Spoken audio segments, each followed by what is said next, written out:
Oke, jadi pertama siapin alat-alatnya, alat tulis. Bagusnya tuh pakai pensil warna sama pensil mekanik. Tapi karena adanya pulpen, nggak apa-apa pulpen aja. Terus penggaris, kalau bisa penggarisnya penggaris L atau penggaris segitiga sama busur.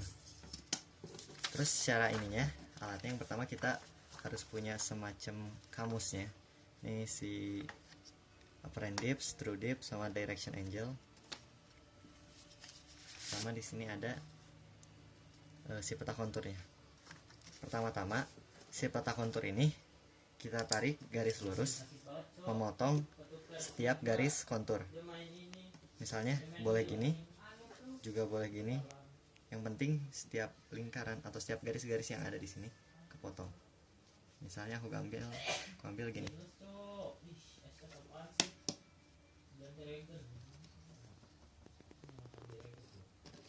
Tarik. Udah kepotong semua. Nah, setelah itu kita lihat si garis ini. Ini kan ada ini ya, skalanya ya. Ada legendanya 75, 60, 45, 30, 15. Ini tuh warna yang ini tuh harusnya biru. Maaf ya, aku ini hitam putih. Biru, dia tuh sungai. Terus naik lagi 15, 30, 45, 60, 75, 90, 105, 120. Nah, di sini kertas berbeda kita bikin semacam untuk menggrafikannya sehingga nantinya jadi semacam grafik. Nah, sehingga nanti jadi grafik gini. Nah, pertama-tama kita buat skalanya terlebih dahulu. Skala si grafiknya. Jadi kalau misalnya dibikin seperti ini. Ya betul. Bikin.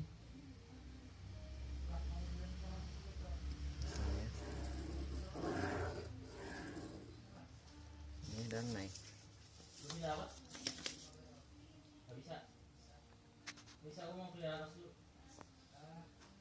Buat yang tegak lurus. Nol di sini. Nah, lalu kita dengan tadi ini kan tadi kita udah potong. Nah, ini kita lipat sesuai si garis potong tadi.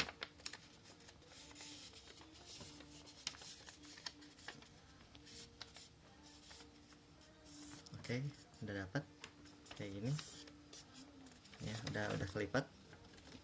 Nah, si peta penampang yang udah di garis lurus ya, udah dipotong tadi, kita cocokkan dengan ya, kita pasang di kertas kosong. Kita buat seperti ini. Ini kan ada angka-angkanya 75, berarti 75 itu satu lingkaran ini, 60 satu lingkaran lainnya, 45, 30 dan seterusnya. Nah, ini kita buat di sini.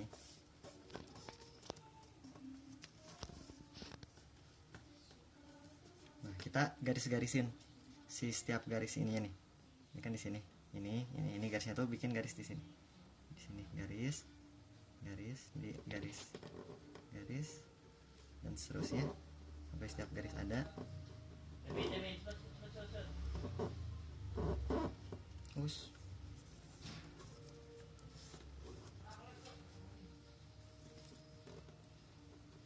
Kenapa harus di ujung kertas HVS ya? Karena sebenarnya nggak mesti di ujung, cuman untuk memudahkan kalibrasi. Kita lanjut. Tadi kita garis-garisin satu demi satu pada HVS yang dibuat sejajar dengan penampang tadi dengan potongannya. Garis-garisin. Setelah diberi garis, kita salin si legendanya. Jadi ini berarti berapa? Ini kan satu lingkaran yang sama, satu garis yang sama-sama ini melingkar. 45, berarti ini 45. Terus ini 60, 75,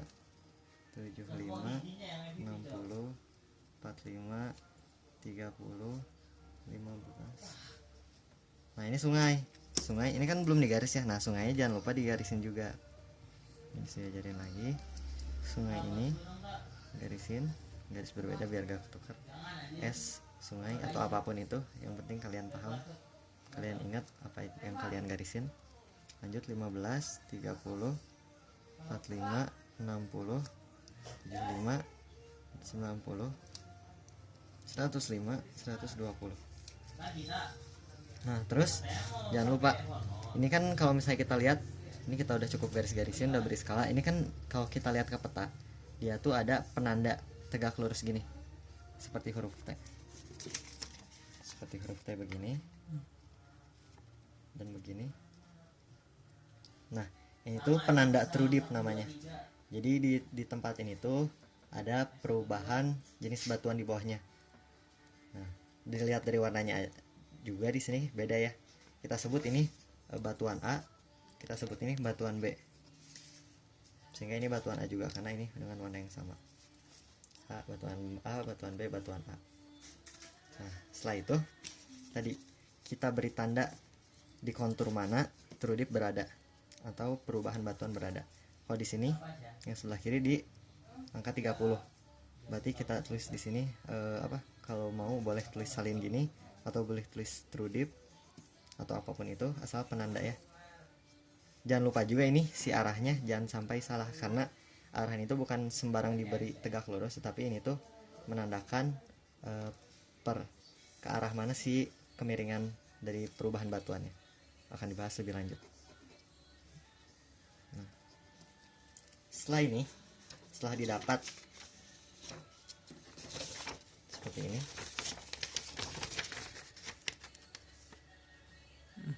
nah setelah seperti ini kita lanjut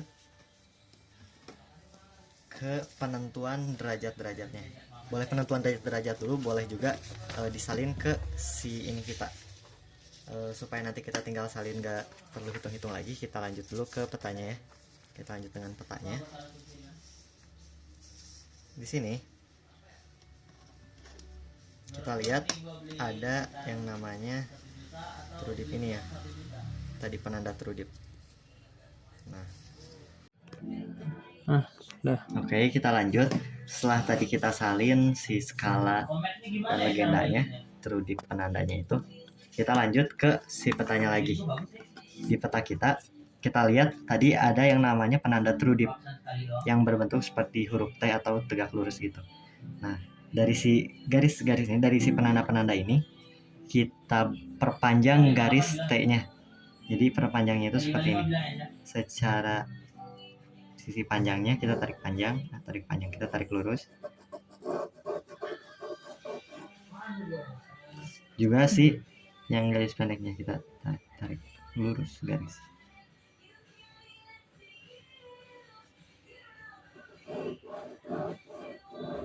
Hal sama dilakukan pada penanda true dip lainnya.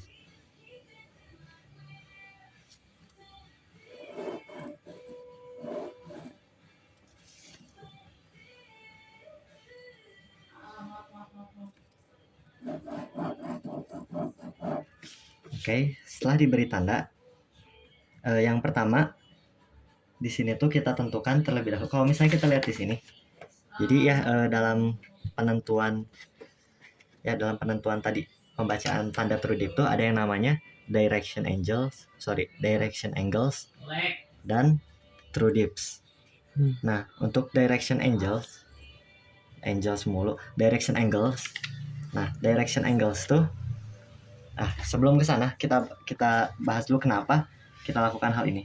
Jadi kita lakukan penghitungan derajat tadi, se-angle tadi itu supaya tahu seberapa miring perbatasan antara batuan A dengan batuan B, singkatnya seperti itu. Jadi ketika kita lihat di sini pada peta, kan sudah kita tarik garis lurus. Nah, kita lihat seperti itu bahwa ini kan kalau lihat gini ada kayak garis gini dan ini membentuk sudut ya, antara kita ambil sudut yang kecil. Ini kan, ini kan sudut kecilnya di sini ya, ketimbang di sini. Nah, ini juga kalau di sini berarti yang ini lebih kecil. Nah, itu kita hitung berapa sudutnya.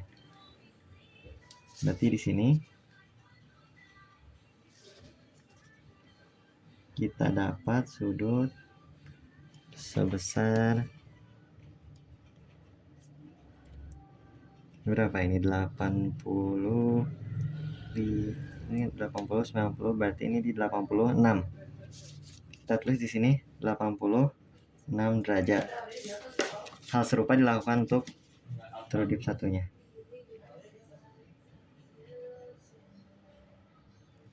Nah, di sini kita dapat sudut sebesar 95. Nah, ini dari 80 Sorry. 8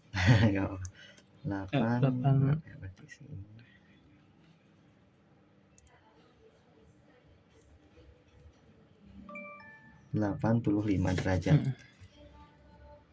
85 derajat. Nah, setelah kita dapat direction angles-nya, kita lihat si true dip-nya. Untuk true dip ini sebenarnya apa ya, cukup sense gitu, pakai perasaan. Jadi di sini kan kalau kita lihat si true dip ini true dip-nya, dan ini ada si kontur yang berpotongan. Nah, ini kita perkirakan kita buat satu garis lurus di sini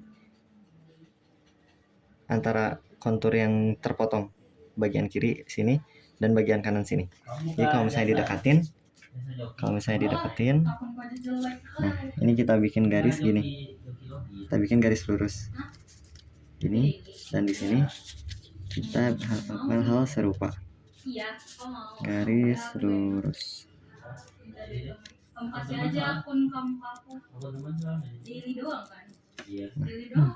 Diperkirakan saja, lalu overhead lagi. Enggak. Aman. Nggak apa ya, lampunya mati. Aja.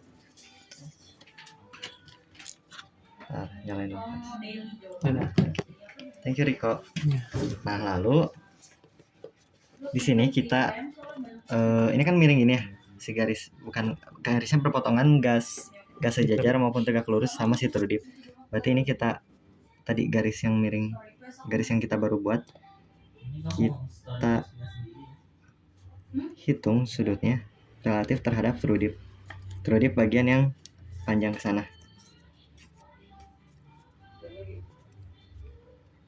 Nah, berarti ini kurang lebih seperti ini, dan berarti kita hitung sudut ini. Di sini itu berarti sudutnya sekitar 63 derajat. Lakukan hal serupa untuk yang ini. Ini kita udah bikin. Nah, tadi kan kalau ini arahnya ke sana ya, arahnya tuh ke sini, si huruf T-nya tuh gini. Nah, untuk yang ini T-nya gini. Jangan sampai lupa. Tadi mengapa pakai pensil mekanik ataupun pensil warna, karena supaya tidak terlalu tebal si penggarisannya, sehingga tidak sulit untuk dibaca. Namun ini masih bisa dibaca, jadi harusnya aman aja. Nah, hal serupa terhadap garis yang baru kita buat, kita lakukan hal ini. Kita hitung sudutnya terhadap garis yang awal-awal kita buat memotong si peta. Berarti si sudut ini ya, segini sudutnya tuh sekitar di sini di angka 78 derajat. Seperti itu. Kita dapatkan sudut-sudut yang kita perlukan.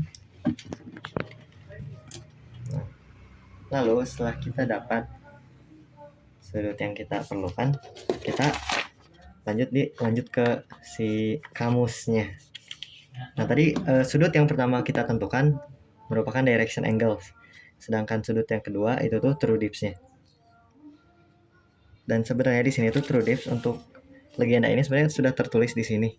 Ini sekitar 56 kalau misalnya dibaca. Dan di sini juga sekitar 55 derajat, ini kecil banget tulisannya. Itu kurang lebih segitu. Nah, ini kan kalau misalnya diketahui kita bisa langsung pakai. Namun kalau misalnya kita nggak tahu, kita lakukan hal tadi yang buat garis terhadap kontur. Dan karena tadi kita udah buat, kita pakai aja yang kita buat. Anggap bahwa dalam peta ini tadi ditunjukkan nilai si tadi true dips-nya. Jadi tadi nilai pertama yang ini tuh namanya direction angles, dan sedangkan yang kedua terhadap kontur tuh namanya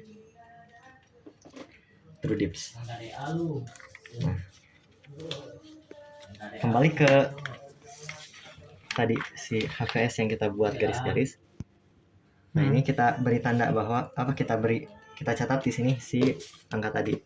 Berarti tadi ada direction angles, DA sebut. sama satu lagi true dips. Nah, direction angles untuk yang tadi di 30 derajat di 30 meter, yaitu garis yang ini berarti 85 dan 63. 85 dan 63. Sedangkan yang satunya 86 dan 78.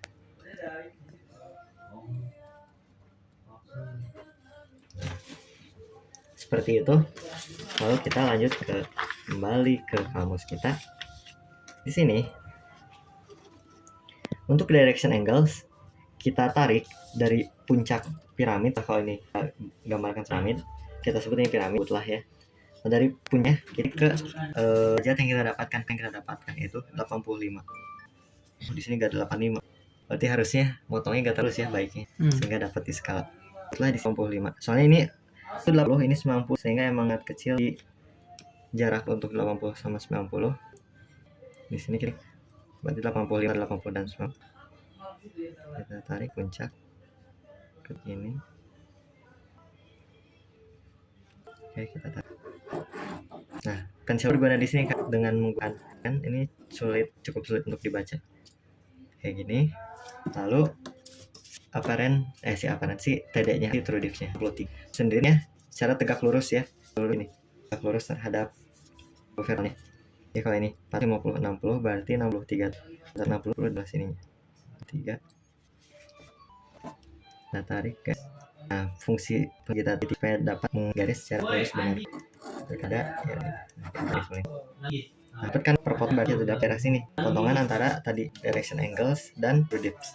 Setelah kita dapatkan potongannya, kiri apparent dips atau kemir nyatanya akan tarik dari dasar titik 0 terhadap potongannya.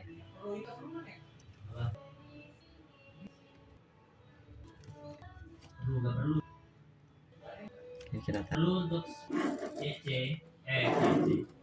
Sehingga kita kan di sini berapa nih? 50, 60. Sebelum 65 berarti kita sebut 64,8 atau dibulatkan nama kalau misalnya terbaca ya masih oke lah. Itu lakukan untuk true dip ya, true dip yang kedua. Jadi kita dip berarti lebih di sini juga. Tarik lupa 85 tadi ini masukkan 6, tarik 86, lalu di 78 ini berarti untuk apa true dips di sekitar sini ya 8. Berarti kita tarik.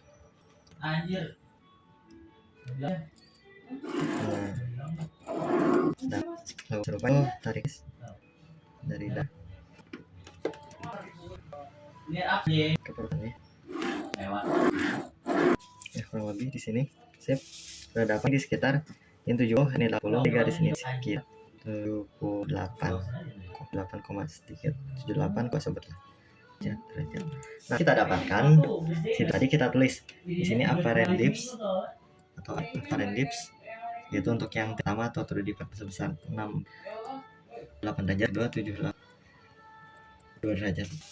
Nah, setelah itu kita translatekan atau kita buat terhadap si yang tadi kita buat ini apa tadi namanya lupa ya, grafik. Hal serupa tapi kita menyap dari HP ke ini kita buat lurus yang benar tumbuh vertikalnya. Vertikal. Ini kan angka paling kecil tuh 0 ke angka 102 berarti kita buat aja skalanya ya. Statusnya atau 10 atau 15 meter kan ini per 15 jaraknya. Berarti kita bikin 102 bagi 15 8. Iya 8. Ya gitu. Kan 4 3 ya 8 enggak sih kalau 15. 8. Jadi kita bikin 8 garis supaya memudahkan. Kita bikin 1 cm itu 1 2 W. Oh ini 1 2 3 4 5 6 7 8. Nah lalu kita dapatkan ini 0 15 30 45 60 5 90 105 120. Ini tuh berarti ketinggian dalam meter. Ini dalam meter. Ups. Ini ada kursi ternyata. Nah, lalu kita transaksikan. Nah, caranya bagaimana? Caranya buat ujung sini itu dimulai dari 5 sampai nanti 120. Lakukan hal serupa kayak tadi di buat garis ini tulis benar 45 berarti, lalu kita titik-titik berarti ini 45 berarti di 5, ini 10 berarti di 60, 75 dan seterusnya. Kita buat 45 60. Ini kalau mau bagus pakai penggaris jadi bisa lurus ini titik-titik sini 75 lain sini 60 45 astagfirullah salah 75 60 nya di sini 60 salah ya, terus di sini Di kotak aja nih. 45. Oh ya, ini ada kotak dia juga tidak bagus. Nah, 60 45 turun dikit. Nah, bagusnya tadi di titik-titik itu biar benar 30 15.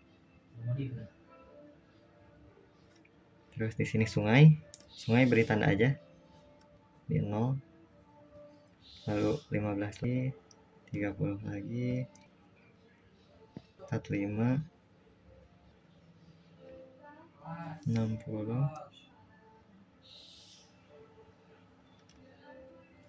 75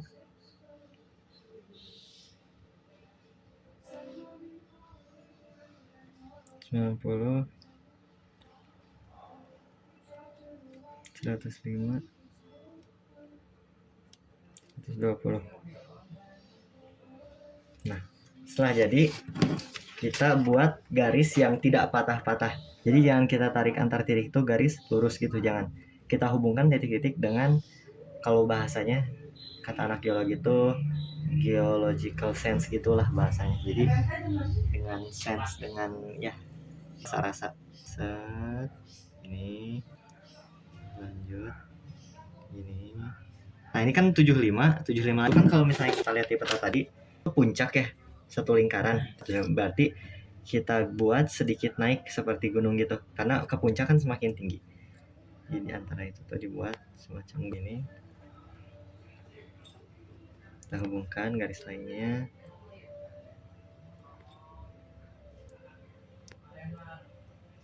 Nah, kita buat.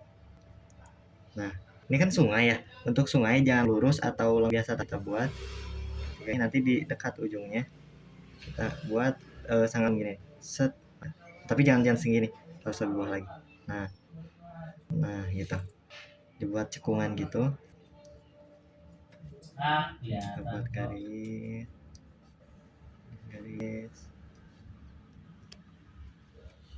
sehingga pada akhirnya sampai di puncak. Selesai di sini. Nah, ini tuh kan kalau misalnya tadi kita lihat ke sini. Nah, di sini kita jangan lupa untuk menulis si batas ininya, menandai batas antara dua batuan. Kayak gini. Baliknya sih ke cermin. Oh ya, di sini. Gitu. Yang ini. Ya benar tadi kan. Nah, di sini kita beri tanda si perbedaannya kan di true dip. Kita tahu perubahannya itu di true dip. Nah, tadi di sini berarti kita udah bisa lebih mudah. Kita tandai perubahan batuannya atau si true dip, letaknya itu ada di sini. Boleh dibulatin besar atau diapain, ditandain pokoknya. Dan di 75 ini. Nah, udah dapat. Kita masuk ininya. Karena tadi untuk direction angles dan si nilai besaran true dip itu bisa dibilang membantu dalam harian apa dipsnya atau si kemian. Jadi kan kita dapat 64,8 dan 782. Nah, terus di kita jangan lupa untuk memberi tandanya tidak sebatas titik tapi juga si kemana, berarti ke sana ya. Kalau yang ini ke kiri kita bikin gini serupa true dip, dan yang ini ke kanan. Setelah itu kita panjang si garisnya ini, si true dip-nya secara horizontal. Cukup putus-putus aja.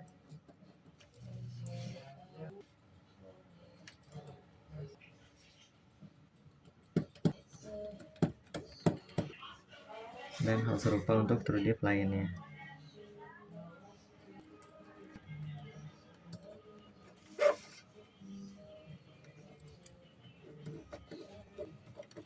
setelah kita lakukan penerasi sudut di, kalau misalnya tadi kita besar sudutnya itu di angka 60,4 dan 78,2, kita lakukan hal ini. Kan yang true dip-nya itu 782.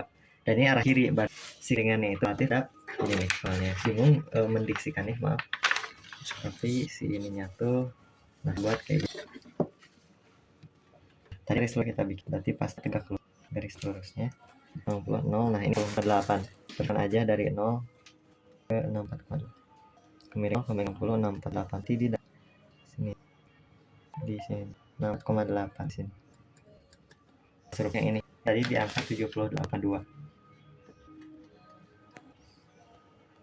Sedangkan yang ini kan ini ke kiri, berarti 78,2 dari sini. 78,2 itu berarti di daerah sini. Lalu kita tarik garis dari si true dip ke yang kita buat ke si apparent dip-nya. Nah, ini buat garis lurus. Nah, kayak gini. Dari si true dip ke apparent dip. Nah, tergambar sudah kayak gini. Dan setelah ini, tadi kan kalau di sini kita ada warna. Ini kalau batuan A itu, kalau di sini yang leda dan batuan B yang lebih. Kalau tasnya itu ada warna kuning dan hijau, berarti itu disesuaikan saja dengan pensil warna. Yang sini kita sebut yang A ini putih, yang B itu yang hitam, yang B ini kita arsir. Ini kan yang B itu berarti kan kalau di sini B itu yang ini ya, antara sini, dari sini sampai sini. Nah, kita harusnya itu diwarnai ya kalau pakai pensil. Karena nggak ada pensil, pakai yang ada aja. Nah, ini harusnya di full gitu warnanya, terus ini juga full warnanya, pakai warna sesuai. Dah, jangan lupa bahwa itu fotonya gak sampai ujung. Jadi kita beri batas yang puncak kita. Nah, sudah selesai. Jadi dapat si petanya tuh seperti ini. Nah, ketinggian. Ini seolah-olah tadi yang asalnya kita dari atas, si peta ini kita lihat si penampakannya dari samping. Kalau dari samping kan jadi kayak emang bentuk gunung, sungai, gunung. Dan jangan lupa di sini kan ini sungai ya. Ini kita beri beri penanda bahwa ini sungai. Dan itu di sini kita beri sedikit, kalau dicontohin sama Bang Fahani dikasih kayak air-airan gitulah di sini ada sungai. Dan selesai sudah apa yang namanya biologis. Nah, oke, catatan. Kalau misalnya kita tariknya kayak gini, itu sebutnya. Nah, kalau misalnya dengan cara berbeda, misalnya seperti ini, nanti si hasil translasi ke bentuk grafiknya itu akan berbeda sih, bentukannya nggak akan persis gini. Mengapa? Karena kalau kita lihat di sini, setiap kontur tuh bukan garis tapi konturnya itu lengkung-lengkung, sehingga tidak heran ketika ditranslasi akan beda. Seperti itu. Terima kasih. Baru buat